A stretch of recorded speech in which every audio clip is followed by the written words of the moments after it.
नमस्कार साथियों, मैं रत्ना वोरा अहमदाबाद गुजरात से। मेरे YouTube चैनल रत्ना वोरा बेबाक में आप सभी का बहुत बहुत स्वागत है। साथियों, आज 3 सितंबर है।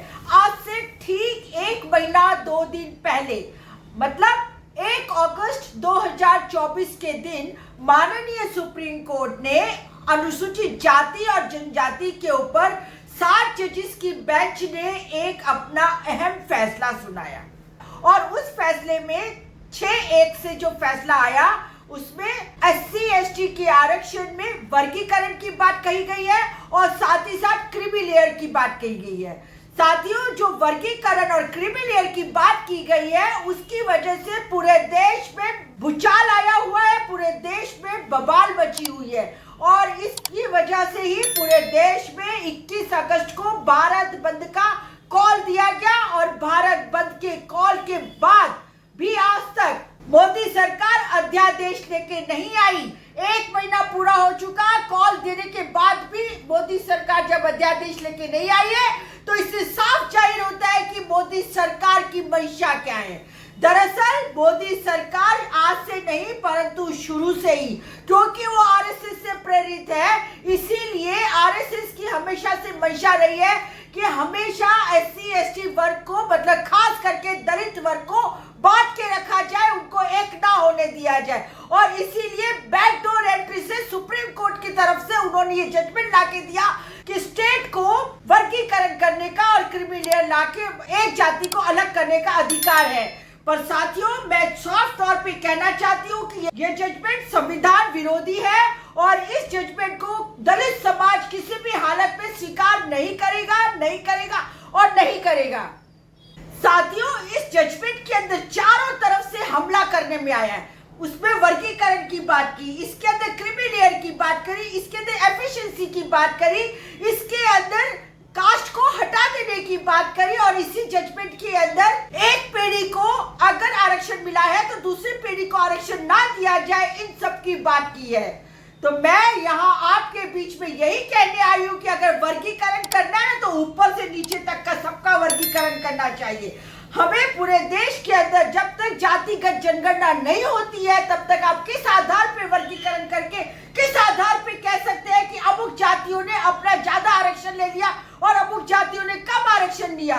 यहाँ पर हमारी मांग है कि अगर वर्गीकरण करना है तो सबसे पहले जातिगत जनगणना कराइए और जातिगत जनगणना के साथ साथ इकोनॉमिकल सर्वे भी कराइए, तभी पता चलेगा कि किस जाति के पास कितने संसाधन है।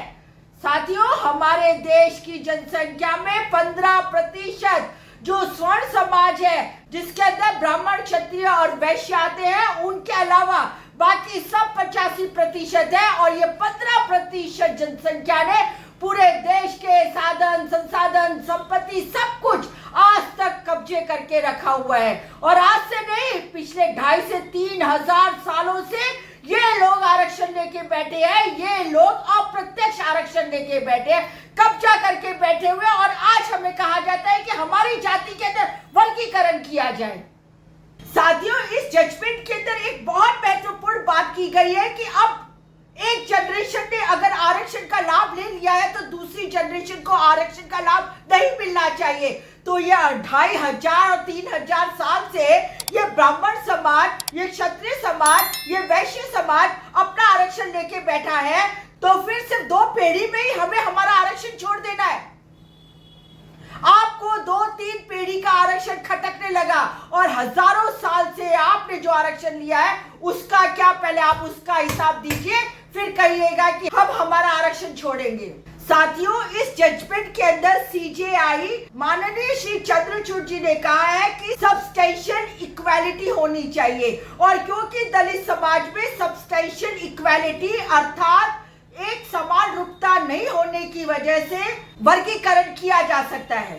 तो मैं ये कहना चाहती हूँ कि अगर एक समान समरूपता नहीं है और पूर्ण समानता नहीं है तो ये जो समानता नहीं है उसका कारण तो खुद वर्ण व्यवस्था है, खुद जाति व्यवस्था है और जातियां सभी में आ रही है। तो पहले जाति व्यवस्था को तोड़ा जाए और किस आधार पे कहा जा रहा है कि कुछ समाज के लोगों ने ज्यादा आरक्षण का लाभ ले लिया और कुछ समाज रह गए।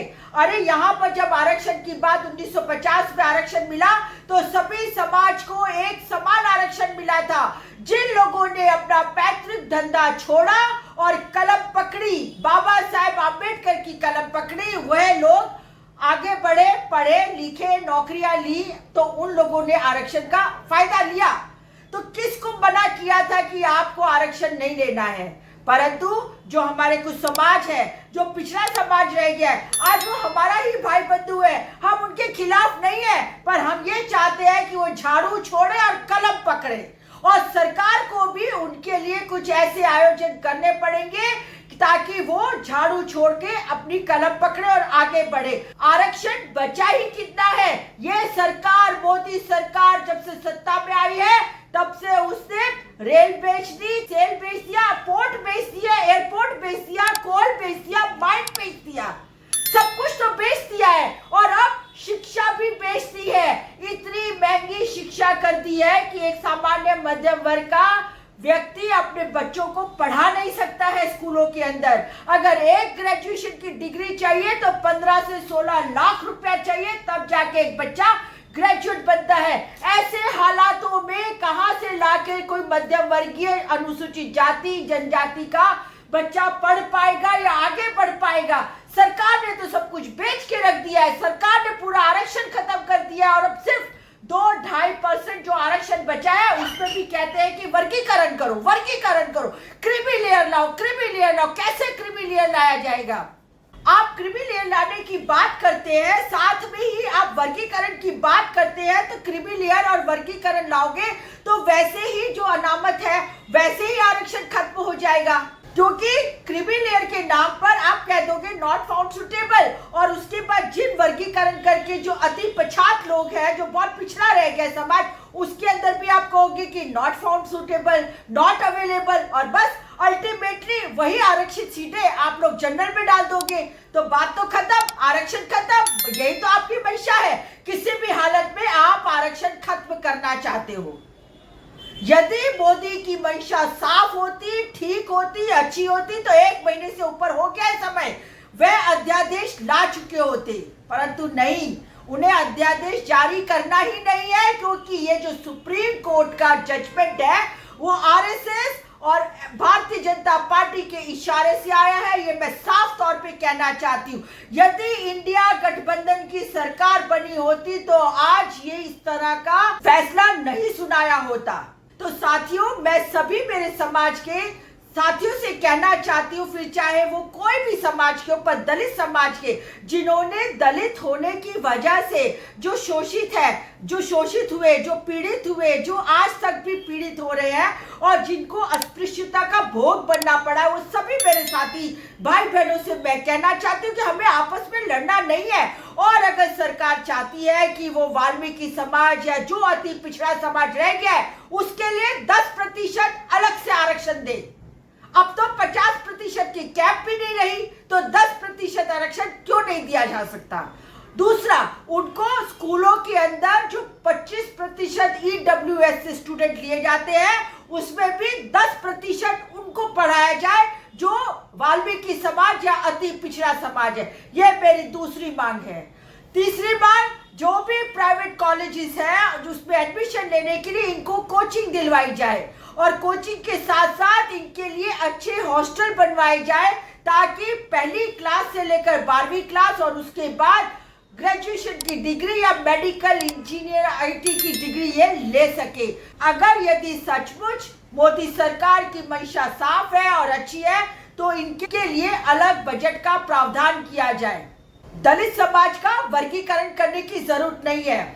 और साथियों, मेरी एक बहुत ही महत्वपूर्ण डिमांड है कि जो भी प्राइवेटाइजेशन हुआ है, क्योंकि प्राइवेटाइजेशन गवर्नमेंट के संसाधनों की वजह से हुआ है, उन सभी प्राइवेट संस्थानों में रिजर्वेशन लागू किया जाए और जिस तरीके से प्राइवेटाइजेशन करके आउटसोर्सेज से दलित समाज का शोषण हो रहा है उसको बंद किया जाए। और मेरी आखिरी डिमांड है कि कॉलेजियम में भी जुडिशरी सर्विसेज लाई जाए, उसके अंदर भी एससी, एसटी, ओबीसी, माइनॉरिटी जजेस की भर्ती की जाए। कॉलेजियम मतलब कुछ 250-300 परिवार की बपौती नहीं है। कि वही लोग सुप्रीम कोर्ट के, हाई कोर्ट के जजेस बनेंगे। इसलिए मेरी खास डिमांड ये भी है कि कॉलेजियम सिस्टम को खत्म किया जाए और जुडिशरी सर्विसेज स्टार्ट की जाए, जैसे यूपीएससी के एग्जाम्स होते हैं उसी तरीके से।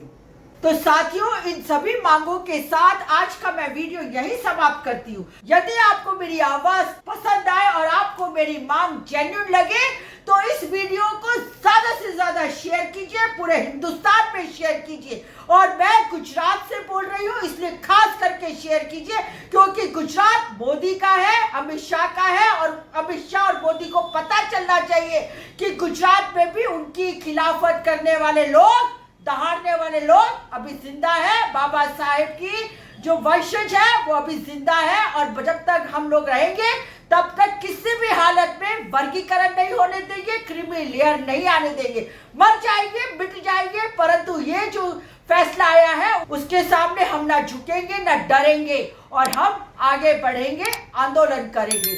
जान भी जाएगी तो उसके लिए भी हम तैयार बैठे हैं।